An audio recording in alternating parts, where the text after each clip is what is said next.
This is a story I haven't told out loud. So you guys are honoured. From market stall to financial markets. Is it possible? Over 45 years? Well, I'm living proof it was. Without wanting this to sound like a cliche, or worse, you lot thinking I'm about to burst into song, there is one line to continually keep reminding yourself.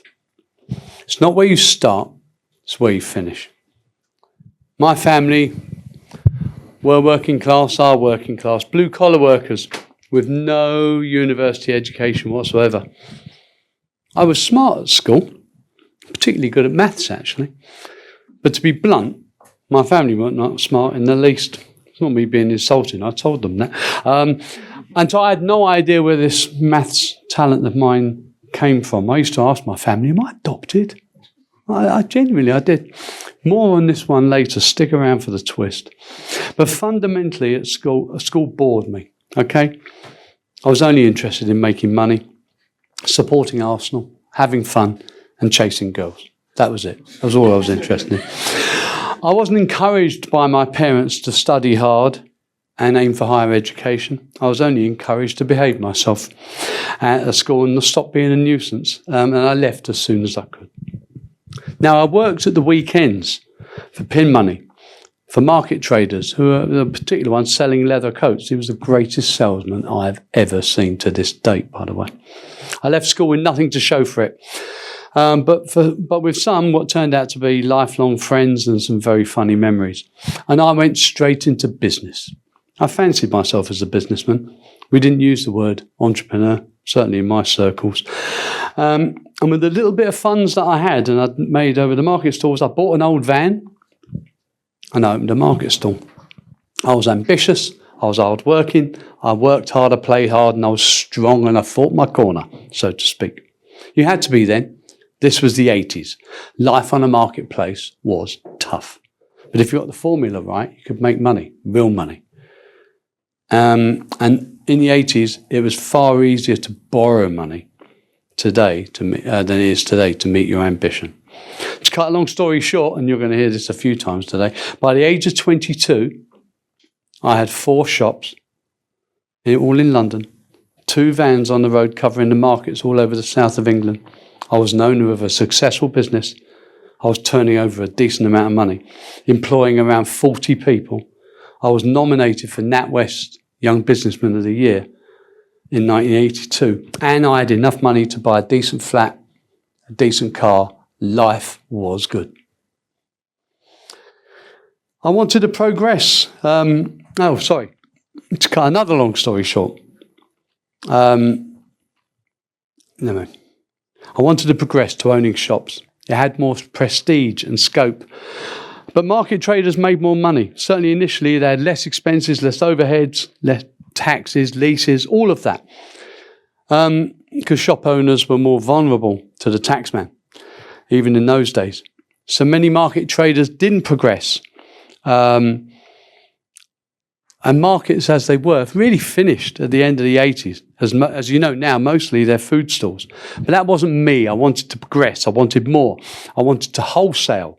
I wanted to manufacture. I wanted to evolve.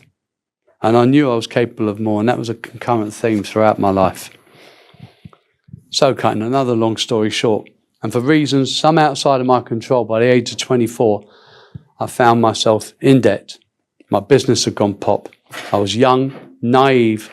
I had no formal business training, nor a family capable of helping and advising me. I was vulnerable to unscrupulous accountants, crooked bank managers, and fraudsters. Don't think fraud started with the age of the internet. Anyway, there I was, 24 years old. No qualifications, scarred from a failed business. And you find out at this moment who your friends are. Who are the hangers-on?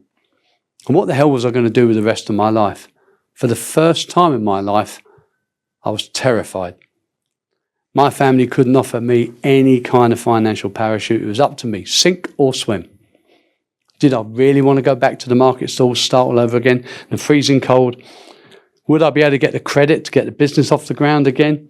And all those market traders who saw me progress and buy shops, the shame of going backwards, telling them I've failed, because that's how I felt.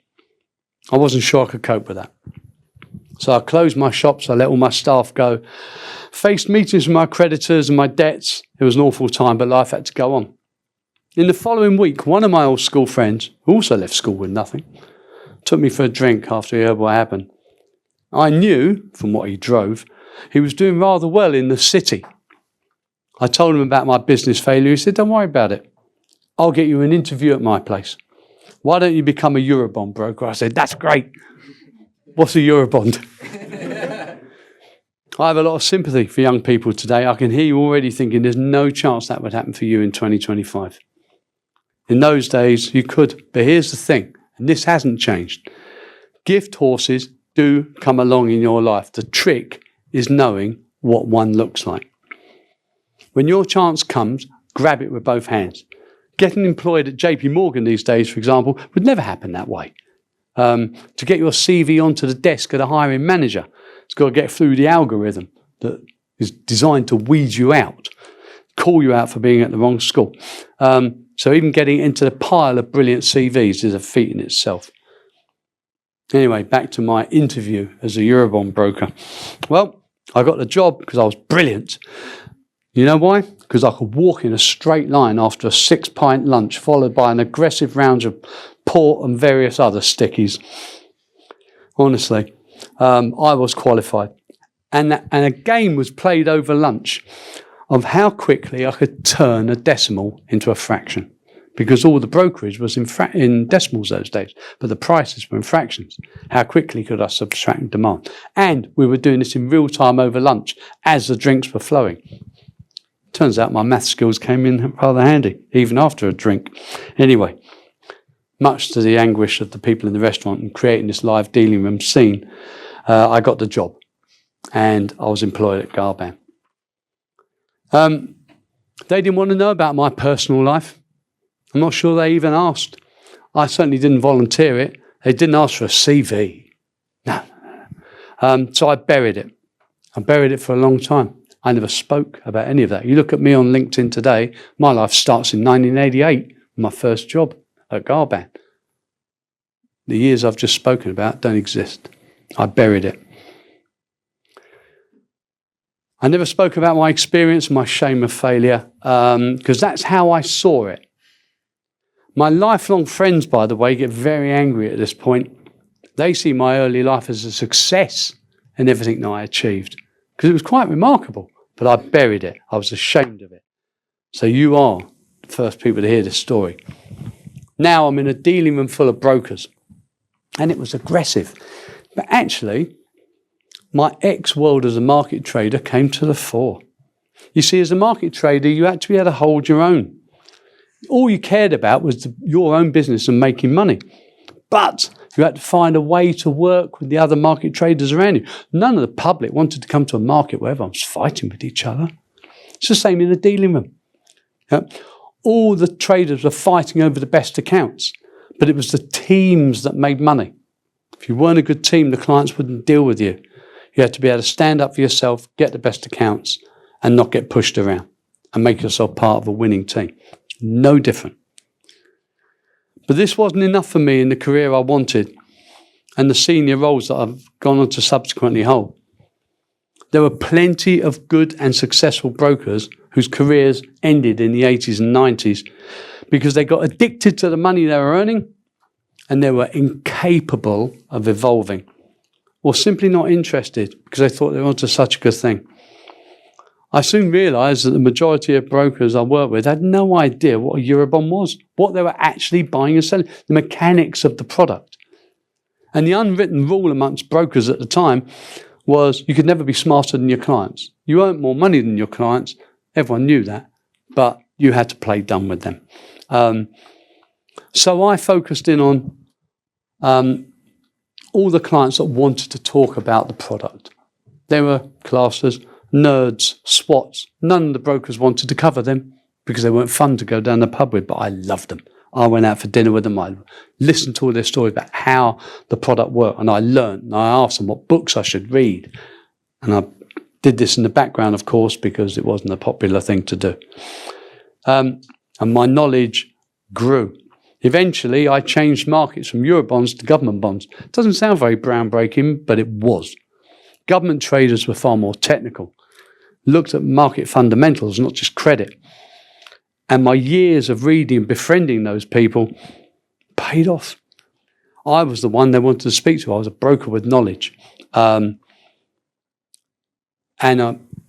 It went very well. Cutting another long story short, 7 years into this career, having survived the early brutality of the dealing room, I was now running a very successful desk with a team I adored. We were making money, lots of it, having fun. We were very well respected. Now, I could have stopped there. Staying part, being a great broker, as many of my colleagues did, and some of their careers died in the 90s because things evolved. Also, in the background, I paid off all my debts and got my life back on track. But the opportunity then came along when my boss got fired. He oversaw the whole room, and he wasn't effective and he wasn't that popular. The chief exec spoke to me because I was running a money-making desk at the time, and he wanted to know if I wanted to take the role. I was shocked. Now, broken dealing rooms, to use an analogy, a bit like football teams. It's the strikers and the superstars who get paid, not the managers. Did I want to take on that role? What my big decision here was, what was my goal? Was it all about the money? Or did I want to do more, and was I capable of more? Was I mentally stimulated enough by my job? Think back to my shops versus market stall decisions. I couldn't go backwards. These decisions were irreversible. If I elected not to run that successful desk and give up my clients to someone else, I couldn't then go back to that desk if I didn't like my new office role. It didn't work that way. And this was also a young person's world, let me tell you. And what helped shape my decision was one of the older guys in the dealing room. He was about 20 years older than everyone else. He's probably 20 years younger than I am now. He was one of the nerds who I befriended. He was knowledgeable. He was my motivation. I never wanted to be that guy sitting at the end of the desk clinging onto a job. I wanted to evolve. He was my motivation. So evolve, I did. Took up my new office on the dealing floor, affectionately known as the Goldfish Bowl. I was now in charge of 17 desks, totaling nearly 450 brokers. This was 1995. Lots of things were going on. Electronic platforms were making their mark. The London Stock Exchange launched SETS, right? The electronic trading business for the equities business. My friend ran the equities business. I ran the bond business. He employed nearly 90 brokers on one huge desk. And the arrival of SETS was 2 years in advance. Everyone knew it was coming. This desk made a fortune, £250,000 a day at the time in brokerage. And at our exec meetings that I now attended, we wondered what the impact of SETS was going to be. And the opinions ranged from, yeah, I'm not going to use that. It will never buy me a drink. I want to speak to a broker. To other traders saying, I think you're screwed. This thing's going to take over your job. This thing got launched. The desk went from making 250,000 a day to $6,000 in one day. 80 of those 90 brokers got fired the following week. And my friend that ran that area, he got fired within 3 months. That was never going to happen to me. I was never going to resist change. Change is inevitable. I would embrace it, understand it, and become the expert in it. And not be frightened to leave my old job or role behind, even if there was a short-term impact to my compensation. And this wasn't the only major event in the 90s. There were lots going on. Collapse of the life floor. We talked about that earlier on. When the Germans came up with their Eurex example that was electronic only, the market laughed. It took 3 months. Life floor was completely collapsed. Thousands of jobs overnight gone. And in the world of bonds, I had 17 businesses, all broking different countries. My old desk was Dutch. 400 government bond brokers. What the hell was I going to do with them when a euro came along? And many people didn't think the euro was actually going to happen. Can you believe that? I was still taking bets in 98 off of people who really didn't think it would happen. Anyway, we laid off a lot of people. And by Jan 99, We had a government team of 60 brokers and a similar sized repo team, down from the height of 450. The euro had landed. My company, Garban, which is now part of the modern day TP ICAP, became market leaders, and it stayed that way. I was very proud of that. I loved my job. But after 13 years there, it was time to move on. I wanted to do more. That whole being able to predict what's going to happen next, I realised I was fairly good at that. I fancied myself and became a strategist, a specialist of change. My ability to reinvent, my ability to predict what's going to happen next. I found my niche, my USP. But I wanted to go on the dealing side. I couldn't get hired by JP Morgan, even though I had all the experience at that point. So I went for a US dealer no one had ever heard of, called Spear, Leeds and Kellogg. Yeah, there was a company called that. Anyway, better lucky than smart, because within 9 months we got bought by Goldman Sachs. So there you go. There's another gift horse that comes along. You've got to know what one looks like. It was 2000, and it was the boom and bust of the dot-com era. But in truth, it was the other areas of Spear Leeds that Goldman really wanted. My business was too small for them. So within 18 months of being there, I took a team of 27 people, with Goldman's help, by the way, and set up my niche business in a company called Van der Molen. We found the offices, we bought the furniture, we launched our electronic platform, we hired the team, we did everything. This was Fintech 101 back in 2001, let me tell you. And we created a retail-sized trading platform for fixed income bonds. Now, after 2 years of Van der Molen, the mothership started to fail, and we needed balance sheet because we were traders. And that balance sheet was reducing overnight, which made trading of bonds expensive. However, during that time, we became the busiest AutoX platform in Europe. Van der Molen, little Van der Molen. We were bigger than JP Morgan, Deutsche and Barclays, who were the market leaders at the time. And one of my old clients from my broking days took me out for dinner to celebrate the success when Bloomberg announced it. And he was in charge of global markets at ABN. And he told me that they were useless in electronic trading, utterly useless, ranked 20th and below on everything. I said, well, perhaps you've got no electronic strategy. And he said, you know what, you're right. He goes, will you come and join me at ABN, a newly formed e-commerce department, and take it over globally for me? Needless to say, I accepted, and I took 7 of my team with me. I was hired at ABN as a managing director, which, by the way, was a big deal. And actually, I didn't realise, after being an MD for years at Garban, it didn't mean much, but actually, when I got there, it was. And ABN, God bless them, they believed in training people. And when I got there, my diary was full of all this training. And of course, coming from a broking background, I said to my colleagues, does anyone get any real work done here? My diary is like literally crammed with training. And this friend of mine said, Paul, I hope you don't mind me asking. He said, has anyone ever spent any money on your education in your life? I said, well, from my background, are you kidding? No, absolutely. If I were you, I'd shut and accept all of it if I were you, which I did. I embraced it. And for me, ABM was my MBA. That was another gift horse. Understand it when it comes along, because I grew, and I grew meaningfully. They also insisted I took exams, financial ones, regulatory ones, product ones, and they were tough. And naturally, I was worried, actually terrified, in fact. I was the oldest guy in the exam hall by 15 years, and that was then. And the last test I took that I gave a damn about was my driving test. Luckily, I passed with distinction, and my maths did come into the forefront on that, I can tell you.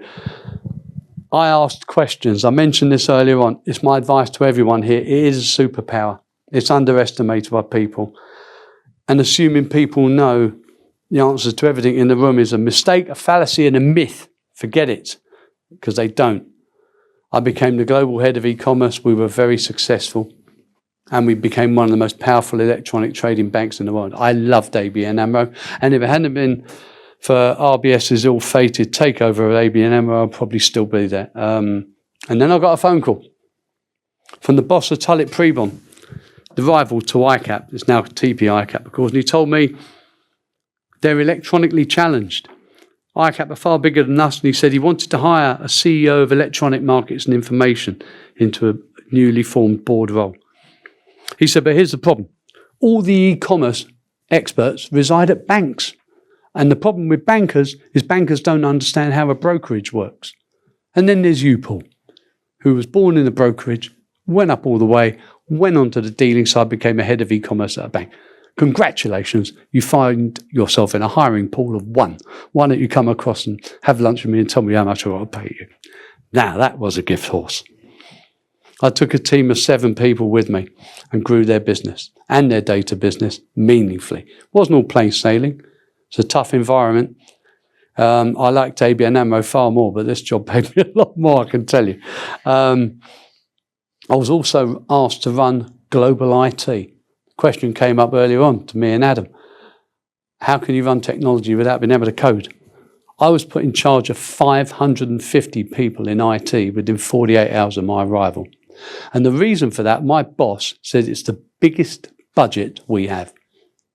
And I don't understand a piece of what they spend it on.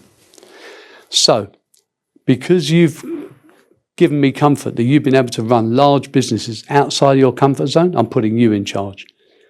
Because it's important that they're going to explain it to you in a language you can understand, because you're going to have to explain it to me in a language I can understand. This wonderful contract that I just signed, I went home and told my wife, I said, I'm going to get fired in 90 days, right? Make no mistake.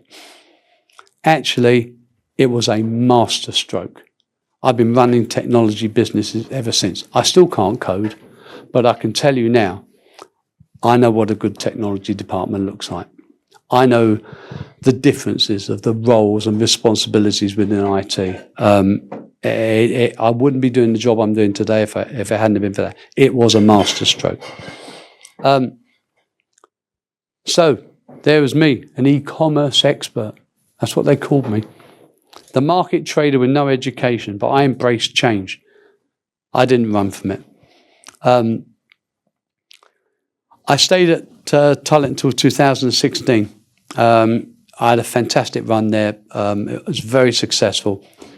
And then I went on and took a new challenge. I went to a stock exchange because all of my life was at the what they call the OTC side of the world. I now went to a stock exchange. And I became the CEO of Euronext in London. And I was employed to build new businesses for them. I was at Euronext for 5 years. I had a great time there. We bought other exchanges. We launched new businesses. It was fascinating for me. But in 2019, I'd had my fill. I'd run big companies, large departments. I'd been there, bought the T-shirt, and I was exhausted. And I thought, I don't want to do one of those jobs anymore. But I was bored, and Mrs. Humphrey prefers me for dinner and not for lunch, I can tell you. So I had to do something. And I love the industry. So I took the role of CEO at BMLL, tiny fintech company that was in trouble. I knew these guys when I was at Euronext. I couldn't put my finger on the product, if I was honest. They were spun out of Cambridge University back in 2014, highly academic, and over half of the team are PhDs. But as brilliant as academic founders are, they can treat investor cash a bit like a research grant, right? When it runs out, they just go back and ask for more, and investors want that quaint old-fashioned thing called a return. So the company was in trouble. My friend from Euronext stepped in to become chairman, as he knew one of the members on the board, and he urged me to take a look at it. He said if he was right about the capability inside this company, there was something really unique. BMLL was trying to build a capability that only existed inside a handful of the most sophisticated hedge funds in the world. And these loonies were trying to democratize this. He said it needed an industry CEO, a heavyweight. An entrepreneur would never turn this down. And the opportunity, if we got it right, is huge.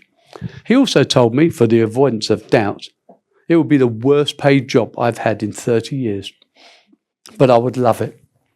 Didn't sell it very well. Naturally, I took up the options and everything, so I knew in the end if it was successful, I'd be rewarded. You know, apart from the role I took at Tullet Prebon, Every single role I've ever taken in my career has been for a pay cut. It actually didn't occur to me until a few weeks ago when I was talking about it with a friend. If it meant I could evolve, and I thought the opportunity was big enough when I got there, I didn't look at the salary, even when it really mattered to me. Obviously, when I came to BMLL, by that point, it wasn't as sensitive to me, but it occurred to me. If I wanted to evolve, put your money where your mouth is, Paul. Back yourself. And it was something I really didn't take into account. He also said I would love the team. I joined the business at the end of 2019, and I had enough money in the company bank account to get us to September 2020. Think about that date. And then the pandemic arrived. I had a scared team. They thought it was all over. And that's when you make a decision. Not when you're a founder, like many of the brilliant people you've heard today. Because I wasn't the founder of this business. I wasn't smart enough to found it. But at that point, you make a decision. It's only going to survive if I make it personal. And I made it personal. You can't fake authenticity as a leader. Let me tell you, it's the most important quality of all. You can't fake it. Anyway, 6 years later, BMLL navigated the pandemic and we grew. We've had 3 successful funding rounds totaling nearly $70 million. 70 million. From tier 1 industry investors. We now employ over 90 people. We have offices in New York and we're growing fast. And we are about to go on another major growth spurt. And I've loved every single minute of it. And I've never been so proud of anything I've ever done in my career as I have of this. Now, this journey wasn't for the faint-hearted, let me tell you. It's not for everyone, this world. Some people like the structure of a large organisation. But this was great. It has a very bright future in front of it. And I work with young, brilliant, vibrant people. And let me tell you, it is intoxicating. I tell my kids I'm getting smarter by osmosis every day, by the way, working with this lot. I could write a book about my time at BMLL, and probably one day I will. In a fintech environment, you have a chance to be seen by senior people, which also means you can't hide, because in large organisations, the opposite is true. You can struggle to be seen, and at a junior level, you're part of a pool. But it does mean you can hide on those off days when you're not at your best. You can keep your head down. Fintech is a world for introverts and extroverts. Being seen doesn't mean standing on a box. It means your work and output is making a difference. It is seen and appreciated. If you want to wake up and make a difference, if you are motivated by a growing business, if you want your ideas to be heard, you want to play a team game, then Fintech could be for you. Fintech doesn't judge your background, your school, or your accent. I'm glad today you guys have given me the chance to fill in that gap on my CV. My time before financial markets, not the man, the executive, the reputation and the title you see today, and now you've had some idea of what I've had to overcome. It's too easy to look at people who they appear to be and judge them from that. Remember this, everyone has a backstory, people from all backgrounds, and you'd be well served to remember that. Take time to look closer. Be inquisitive. Ask questions. Don't be judgmental. Always. Embrace change. Back yourself. Don't be frightened to take a step back, to take a leap forward. And don't look back. Never take your eyes off the real prize of where you want to be. And finally, that mathematics prowess of mine, I promised you a late twist. Turns out 6 years ago when my kids bought me a DNA test, it turns out that Dad is not my biological father. Bit of a family shocker, it's got to be honest. And my mum and dad are still around. Anyway, cutting another long story short, and trust me, it is a long one, I did a bit of digging around and I found out that my biological father was actually a trained accountant, a bank manager, a founder and owner of a stock brokerage and a founding member of the Singapore Stock Exchange.